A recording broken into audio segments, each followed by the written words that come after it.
naranasan nilang sakit, tsaka yung ulcer sa anak ko. Pangilan ko na po nag-ulcer? Pangatlo, yung college niya. Eh, ano po nanay, tawag po dito. Pag po may ugot sipon, ano pong inaano niyo dun sa mga ano? Ano po, sa Pinapainom tubig lang po. Ah, tubig lang po. Tubig lang po Hindi pinapainom. po kayo basta-basta nagbibigay ng gamot? Hindi po. Kasi minsan po, pag hindi po appropriate yung gamot, tama po.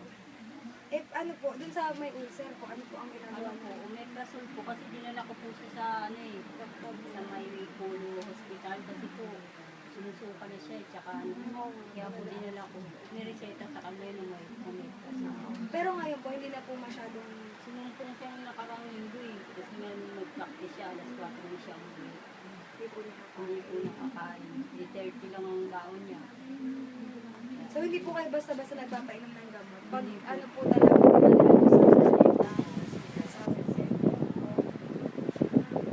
Hindi po kayo basta-basta nagpapainom. Nakakasira po kasi ng bato yun eh, yung magpapainom ka ng... Saan niyo po nalaman yung mga ganyan? Kasi po, yung Fatima po dito, lagi po kasi adapted kami nung Fatima, dito sila lahat ng estudyante. Tagal na yun eh. Ano, tinuturo po sa amin yung mga herbal na gamot, tsaka paano, yun po. So, sa Fatima na din po natutunan. Hindi po at hindi niyo po nakalimutan. Ayan, salamat po. Kasi po, malaking tulong po sa pamilya niyo yun. So, Kay Sir Nuevo po ang may hawak sa amin, tsaka si Ah, Ma'am. Celine. siya po ang head po namin. So, Siya po ang may hawak sa amin, tsaka si Ma'am. May nakalimutan ko na yung mga Karina. isa eh. Yung parang tomboy siya, pero dalaga pa siya eh. Ano silang ko na? Ano yung pangalan niya eh. so ayun, may additional question pa po na.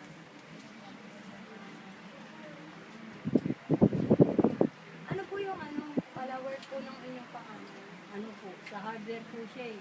Sa Kapsoy. Regular, parang lagi Ano po siya, hobby na po siya.